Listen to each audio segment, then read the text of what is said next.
Hi hello అందరికి నమస్తే welcome to our channel. నా పేరు రవీందర్. తెలంగాణ రాష్ట్రంలో మొన్న జరిగినటువంటి ఎన్నికల్లో బీఆర్ఎస్ పార్టీ నుంచి గెలిచి కాంగ్రెస్ పార్టీలో చేరినటువంటి ఎమ్మెల్యేలకు సంబంధించి వారిపైన అనర్హత వేటు వేయాలని బీఆర్ఎస్ పార్టీ అదేవిధంగా బీజేపీ పార్టీ ఇరు పార్టీలు కూడా తెలంగాణ హైకోర్టులో పిటిషన్ వేశాయి వారిపైన అనర్హత వేటు వేయాలని చెప్పి.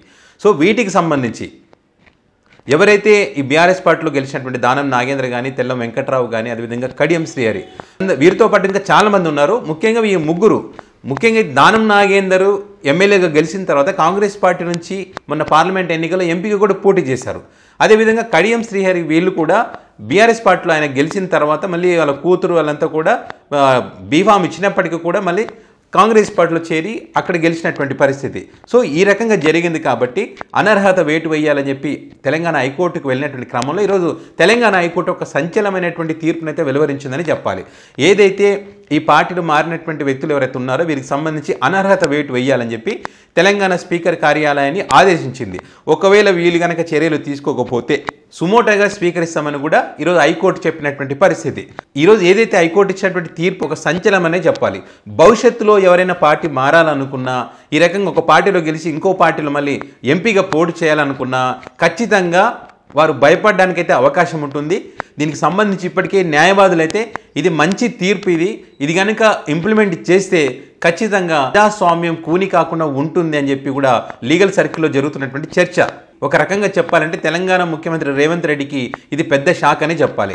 ఎందుకంటే గతంలో ఆయన ఒక పార్టీలో గెలిచి ఇంకో పార్టీలకు వెళ్ళినటువంటి వాళ్ళను రాళ్లతో కొట్టాలని చెప్పారు, వాళ్ళ ఇంటి ముందుకు వెళ్ళి చావుడప్పు మోగించాలని కూడా చెప్పినటువంటి క్రమంలో మరి ఆయన ముఖ్యమంత్రి అయిన తర్వాత మరి వేరే పార్టీలో ఉన్నటువంటి వారందరినీ కూడా తీసుకొచ్చి ఈ కాంగ్రెస్ పార్టీలో చేర్చుకునేటువంటి ప్రయత్నం చేస్తూ ఉన్నారు. రేవంత్ రెడ్డి ఈ రకంగా చేస్తూ ఉంటే ఆ పార్టీకి సంబంధించిన మంత్రులు కానీ ఎమ్మెల్యేలు కానీ ఏమంటున్నారు, మా పార్టీకి బలం వచ్చేదాకా, అంటే ఇప్పుడు 64 మందే ఉన్నారు, ఇంకో 10-15 మంది పెంచుకున్న తర్వాత అప్పుడు ఈ వలసలను ఆపేస్తామని చెప్పి వాళ్ళ బహిరంగంగా చెప్తున్నటువంటి పరిస్థితి, ప్రజాస్వామ్యాన్ని బహిరంగంగా కూని చేసినటువంటి పరిస్థితి. ఈ క్రమంలోనే వీళ్ళు హైకోర్టుకు వెళ్ళినటువంటి పరిస్థితి. సో ఇక్కడ BRS party, Congress party, BJP party అని కాదు, ఏ పార్టీ అయినా సరే ఈ మన భారతదేశంలో ఒక పార్టీ నుంచి గెలిచి ఇంకో పార్టీలోకి తమ ఆర్థిక లావాదేవీల గురించో ఇంకా వేరే అవసరాల గురించో తమ ఆశలు కాపాడుకోవడం కోసం ఈ రకంగా పార్టీలు మారుతున్నటువంటి వ్యక్తులకైతే ఈ తీర్పు చెంపపెట్టని చెప్పాలి.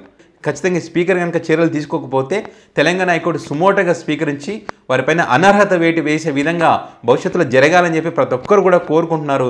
అలా జరగడం ద్వారా ప్రజాస్వామ్యాన్ని కాపాడబడినట్టు అవుతుందని చెప్పి కూడా అందరూ భావిస్తున్నటువంటి పరిస్థితి.